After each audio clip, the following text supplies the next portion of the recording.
ካሌብ ሞሴሳ ለመድብል በመደወል እንግዲህ ከባድ ማስጠንቀቂያ ሰጥቶታል። በ5 ደቂቃ ውስጥ እንግዲህ ዝናን ፈተህ ወደ እኔ እንዲመጣ ካላደረግከው አለቅህም። ምሳሌ ከኛ ጋር ነው ያለችው። እስካሁን ደውዬ ወይም ደግሞ ደውለህ ትጠይቀኛለህ ብዬ ነበረ። ነገር ግን አንተን መጠበቅ ስላልቻልኩ እኔ ደውዬልሃለሁ። ስለዚህ በእርግጠኝነት ከምሰጣት ምግብ እያንዳንዱ መርዝ እየነሰነስኩ ስለሆነ የማቀብላት ወይ መርዙ ይገላታል ወይ ደግሞ አንተ ራስ ትገላታል። ስለዚህ ፍታው የሚል ማስጠንቀቂያ ተሰጥቶታል። መድብል እንግዲህ ይህንን ከባድ ትዕዛዝ ከሰማን በኋላ እንዲሁም ደግሞ በ5 ደቂቃ ውስጥ ከምትበለው ምግብና ውሃ ላይ መርዙን መርዞ ከመስጠቱ በፊት ይህን ነገር ነግሮታል። ልቀቀው፣ አትልቀቀው፣ እንደራደር በማለት እንግዲህ ካለቀው ተደውሎለት ነበር። ይሁን እንጂ መድብል የእሱን ዛቻና ማስፈራሪያ ከምንም ሳይቆጥረው ይግደላት፣ ከገደላትም እኔም የዝናን ስጋ ቆራረጬ እልክለታለሁ በማለት እንግዲህ በሀሳቡ ተስማምቶ ይገኛል። በሌላ በኩል እንግዲህ ቅድስት ከዝና እግር ስር ወድቃ እባክህ ምሳሌ ምንም ነገር አላደረገችም ልቀቅልኝ በማለት እንግዲህ ስታናግረውም ነበረ። ይሁን እንጂ እሱ ፍቺኝ ከዛ ምሳሌን አመጣልሻለሁ እያለ ሲያስፈራራትም ነበረ። ይሁን እንጂ መድብል በጭራሽ እንዳትፈችው ዞር በይ በማለት ቅድስትን እንዳትፈተው አድርጓታል። እንግዲህ ዝና ቢፈተው በእርግጠኝነት የት እንዳለች አይነግራትም። ይህንን አጋጣሚ በመጠቀም ይበቀላቸውና እንደገና ደግሞ ያለችበትን ነገር ለመደበቅ ይሞክራል እንጂ እሺ ብሎ ብትፈታው እንኳን ሊነግራት አይችልም። በሌላ በኩል እንግዲህ ማህሌትም ድርድር አቅርባላታለች። ቅድስት እንግዲህ ከማህሌት እግር ስር ወድቃ እባክሽ ይቅር በይኝ፣ እኔ ለሁሉም ነገር ይገባኛል፣ ምሳሌ ያደራ ልጅ ናት መልሽልኝ በማለት ከእግሯ ስር ወድቃ ስትለምናትም ነበረ። ይሁን እንጂ ማህሌት የሰራችው ግፍና በደል አልበቃት ብሎ ቦታሽ እኮ ከእግሬ ስር ነው፣ ሁሌም ነግሬሽ ነበረ፣ ግን አንቺ ልትረጅኝ አልቻልሽም እና ይኸው ከእግሬ ስር ወድቀሻል። አሁን በደንብ ለምኝኝ፣ ግን ደግሞ ምሳሌ የት እንዳለች እኔ ስለማቅ መጀመሪያ መድብል እንግደይልኝ፣ ከዛም በኋላ ምሳሌ እሰጥሻለሁ በማለት እንግዲህ ነግራታለች። ይሁን እንጂ አጭሪት በድርድሯ እሺ ብላ ተስማምታለች። እንግዲህ ቅድስት ሁለት አማራጭ ተሰጥቷታል። ምሳሌ ለመመለስ መድብልን መግደል። ቅድስት ግን ይህን ነገር ታደርገዋለች ወይስ ደግሞ አታደርገውም? እንደኔ ከሆነ ቅድስት መድብልን ከመግደል ወደ ኋላ አትልም ብዬ አስባለሁ። ምክንያቱም ብሩክ አደራ ብሎ ስለሰጣት እንዲሁም ደግሞ መድብል ወንድሜ ነገ ዛሬ ይመጣል እያለ ስላባበላት፣ በሌላ በኩል ደግሞ ዝና አይምሯን አሁን ላይ ሙልጭ አድርጎ ያጠበው ይመስላል። ይኸውልሽ መድብል አሁን ብሩክን አመጣዋለሁ አገኘዋለሁ እያለ ብዙ ጊዜ ደጋግሞ ነግሮሻል፣ ግን ደግሞ ያው እስካሁን አላመጣውም በማለትም ለቅድስት ሲነግራት ነበረ። ቅድስትም እንግዲህ ይህንን ነገር ቆም ብላ ስታስብና ስታገራዝብ ነበር። ምናልባትም እንግዲህ በዚህ መካከል እውነትም በመድብል ላይ ያላትን እምነት ዝቅ አድርጎባት ሊሆን ስለሚችል እንግዲህ ያው ለመግደል ተስማማ ይሆናል። በሌላ በኩል ኤፍራታ በጣም አዝናለች። አሁኑ ተጸጽታለች። ዝናን አሳልፌ የሰጠሁት እኔ ስለሆንኩኝ ለምን እኔን ይዘውኝ አይሄዱም በማለት ከማህሌት ጋር ስታወራ ነበረ። ማህሌትም እንግዲህ ቆይ አንቺ ልጅ ግን ምንድን ነው ነገርሽ? አዝነሽላት ነው ወይስ ምንድን ነው እንደዚህ የሚያርበተብት ስትላት ነበረ። ይሁን እንጂ እንዴት አላዝንም፣ እሷ እኮ ንጹህ ናት፣ ምንም አላደረገችም፣ ግን እኔ ብሄድ አሁን እጄን ብሰጥ ለእነሱ እሷን ይለቋታል በማለት ማማክራታለች። ማህሌት ደግሞ አይለቋትም በጭራሽ ነው ያለችው። እንዲሁም ደግሞ ዝና እኮ ጀግና ነው፣ ከዝና ያሉት ጀርባ በጣም ብዙ እና ከባድ ሰዎች ናቸው ያሉት በማለት ነግራታለች፣ ያስፈራራታል። እንግዲህ መድብል ያው በተኛበት ነው ምሳሌን አንቀው ወሰዷት ማለት ይቻላል። በእርግጥ በር ሲከፈት ተነስቶ ነበረ። ነገር ግን ያ አጋጁ በጣም ተደብቆ ስለነበረ ሊያየው አልቻለም የቱ ጋር እንደሆነ። እንዲሁም ደግሞ ምሳሌ ራሱ ተነስቶ ፈትሾ አይቷት በቃ ሰላም ናት ብሎ ነበር የተኛው። ግን እንዳጋጣሚ ሆነና ያ ልጁ ተደብቋል፣ ከማይታይ ቦታ ነበር የተደበቀው። በዚህ መካከል እንግዲህ መድብል ወዲያውኑ ወደ መኝታ ክፍሉ ሲሄድ በዛሽ ቀስፈት እንግዲህ እንቅልፍ ይዘው በሄደችበት አጋጣሚው በመጠቀም ነው ከቤት በቀላል ሊወጣ የቻለው እንጂ መድብል ነግቶ ነበረ።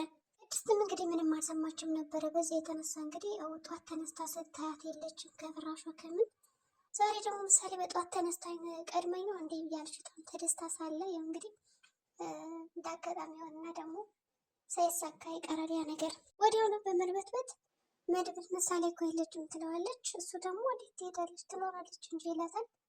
እሷ እንደሌለች ነው የነገረችው። ይሁን እንጂ በቃ አታስቢ፣ አሁን ይፈልጋታለሁ፣ ተረጋጊ ይላታል። ይፈልጋሉ፣ የለችም። መድብል እንግዲህ ጨንቆታል። ወደ ልትሄድ ትችላለች በማለት እንግዲህ ልብሱን ወዲያውኑ ይለባብስና ይወጣል። ቅድስትም እየተርበተበተች ነው ያለችው። ወደ ልትሄድ ትችላለች በማለት እንግዲህ እያሰበች ነው ያለች።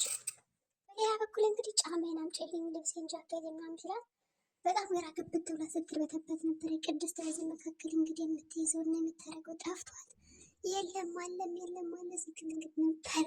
ምንም ብሎ እንግዲህ ልብሱን በቃ ሸጋግቦ አግኝቶ ከዛ ሰተት ብሎ እንግዲህ ዝናን ወደ አገተበትና ወደ አስቀምጠበት ቦታ ነበር ሄደው። እንግዲህ ዝናም ሊናገር አልቻለም። በጣም ይደበድበዋል፣ ይወርድበታል፣ ብዙ ነገር ያደርገዋል። ግን እየተናገረ አይደለም። ዝና እንደዚህ በቀላሉ የሚናገር አይመስልም። ምክንያቱም በጣም እየደበደበውና እያሰቃየው ያለ ከኔ ምንም አይነት ነገር አታገኝም የሚል ምላሽ ነው እንግዲህ ተደጋጋሚ እየመለሰለት ቢሆንም መድብልም ተስፋ ባለመቁረጥ ሲደበድበውና ሲያሰቃየው ነበረ።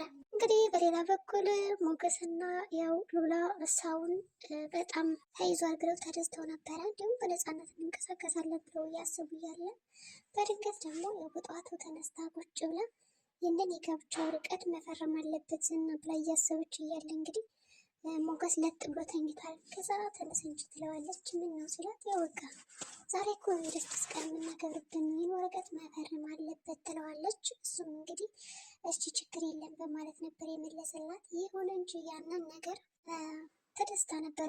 ከዛ እንግዲህ ትንሽ ቆየት ብለው ይኸው ምሳሌ እንደታገተች ከሰሙ በኋላ በጣም ይወዛገባሉ፣ በጣም ይበሳጫሉ። በዚህ መካከል እንግዲህ ሉላ ተመልሳ ይኸውልህ ሞገስ እኔ ወደፊት ተራመደን በጣም ከዚህ በኋላ ያለው ህይወታችን ጥሩ ነው ብዬ ሳስብ ግን ምንም ይስተካከልን ነገር የለም፣ ወደ ኋላ እየተመለሰ ወደ ነበርንበት እየመጣን ያለ ነው ትላለች። ሞገስም እንግዲህ እንደዛ እንዳታስቢ፣ ተረጋጊ፣ ሁሉም ነገር ይስተካከላል በማለት እንግዲህ አበረታቷታል። ነገር ግን ልቧ አላረፈላትም።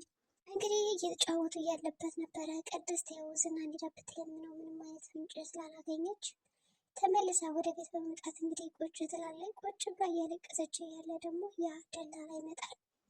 ምሳሌ እኮ ጠፋች በማለት ታማከራዋለች። እንግዲህ ሰው መስሏት፣ እሱ ደግሞ ታዲያ ምን ችግር አለው ብትጠፋ፣ ሲጀመር እኮ ጠፋች አይባልም፣ አሁን በጠላቶች እጅ ናቸው አይደል ያሉት፣ ስለዚህ ጠፋች አትባልም እያለ እንግዲህ ሲያወራለን ነበረ። በዚህ መካከል በጣም ተናዳ ነበረ። ጠፍታለች ነው እንጂ የሚባለው እንዴት ነው እንደዚህ የምትለኝ ትለዋለች። ያው በቃ ታግታለች የሚባል እያለ ያው እሷ ያማከረኛል ያፋልግልኛል ብላ ነበር ተስፋ ያደረገችው። ግን አጭሬ እንደዛ የሚያደርግ አይደለም፣ እሱ ለራሱ ስራ ነው የሚሯሯጠው። እንዲሁም ደግሞ ገንዘብ ከከፈልሽኝ እኔ ምንም ችግር የለብኝም እንትን እላለሁ፣ በቃ አፈላልግ ያመጣልሻለሁ ይላታል። እሷም እንግዲህ አይ የደላላ ነገር እኔ የራሱ እናንተ ሰው ብዬ ማማከሬ በማለት ውጣ ትልና ታባረዋለች። ከወጣ በኋላ ወዲያውኑ ለሞገስ ደውላ ጠፋች፣ ዝናን ስላገት ነው እነሱም እኮ ወሰዷት ትለዋለች። ከዛ በኋላ እንግዲህ ወዲያውኑ ሲሳሳቁ የነበሩት ሞገስና ሉላ ወደ ድብርት ይገባሉ። ይሁን እንጂ ሉላ በጣም አዝናለች። እንግዲህ በዚህ ጉዳይ ወደኋላ መመለሳቸው ትንሽ ቀረብላታል። ሞገስም እንደዛ ትሁኝ ታስቢ፣ በእርግጠኝነት ደህና ይሆናል እያለ ማጽናኛ እየሰጣት ነው። ይሁን እንጂ አጭሬ እስካሁን እንግዲህ ምንም አይነት ፍንጭ የሰጣቸው ነገር የለም። ዝናም በጣም ታስሮ እየተሰቃየ እየተደበደበ እኮ የማይናገር ሰው ነው። በጣም ከባድ የሆነ ሰው ነው። እንግዲህ በአሁኑ ምሳሌ ምን ልትሆን ትችላለች? በባለፈው እንኳን አባቱ አድኗት ነበረ። በአሁኑ አጎት እንዴት ነው ያድናን? አያድንም። እንዲሁም ሞገስ ራሱ ወደ ዝና መጥቶ ይሁን ምን አይነት አጎት ነኝ ላድናት እኮ አልቻልኩም፣ ወንድሜን ለመፈለግ ብዬ በወጣሁበት ጭራሽ ደግሞ አይኔ እያየ በተኛውበት በቃ መተው ወሰዷትና አሁን ያጎት ነው የሚባል እያለ በጣም ራሱን ዝቅ ሲያደርግ ነበረ። ሞገስም አይዞህ እያለ ያጽናናዋል። ብቻ ተጨንቋል። እንግዲህ እንዴት አድርገው እንደሚመልሳት ግራ ገብቶት መንገዶቹ ተዘጋግተውበታል። በአሁኑ ለመድብል በጣም ከባድ ፈተና ላይ ነው ያለ። እንግዲህ ያቺ ኤፍራታ ደግሞ አድኔ ስትል ነበር ያው ሊወስዷት ስሉ የዝና ሰዎች እንደምንም ብለው አድነዋታል። እንዲሁም ቤቱን ጠቁሞ ራሱ እንድትታገት ያደረጉት እኔ የማሳስበው ያችን ማህሌት ናት። እንግዲህ ያዘነች ይመስላል። መድበልን ያው ሳታፈቅረው አክርም ብትረዳው በጣም አሪፍ ነበረ። የፍራታ ደፈርጃ ገን ብላ ብትታገትለት ጥሩ ይሆን ነበረ። ነገር ግን የምታገዘው አይመስልም። ይሁን እንጂ ምሳሌን ታግታለች። ቢጠጭ እየተባለች ነው። እሷም አልበላም አልጠጣም እያለች ነው። አልበላም ማለቷ በጣም ጥሩ ነው። ምክንያቱም ያን መርዝ ከተመረዘች መሞቱ አይቀርም። ተመልሳ ታማለች። እንግዲህ ዳነች የተባለችው ወደ ሌላ ነገር ነው የምትሄድ እና ፈጣሪ እርዳት። እንግዲህ መድብልስ እንዴት ነው አሳልፎ ይሰጣል ዝናን ወይስ ደግሞ አይሰጣቸውም? እንደገና ቅድስት ደግሞ የሰጠቻት አማራጭ ማህሌት በጣም ከባድ ነው። ልትገለው ትችላለች። የዛሬ ቪዲዮአችን እንግዲህ የሚመስል ነበር። በቀጣይ ቪዲዮ እስከምንገናኝ መልካም ጊዜ